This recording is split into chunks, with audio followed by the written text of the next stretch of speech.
Les combats continuent à Damas au lendemain d'une journée présentée par l'opposition comme un tournant dans la révolte. Mais alors que les affrontements font rage au cœur même de la capitale syrienne, Kofi Annan tente de relancer son plan de paix. L'émissaire international rencontre Vladimir Poutine à Moscou. Le militaire afghan qui avait tué 5 soldats français au début de l'année en Kapisa a été condamné à mort.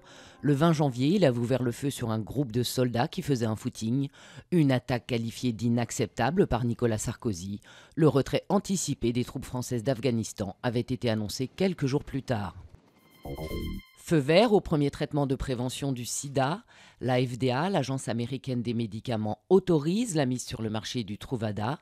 2 études ont mis en évidence l'efficacité de cet antirétroviral en matière de prévention, mais la FDA insiste, il ne peut se substituer à l'usage du préservatif.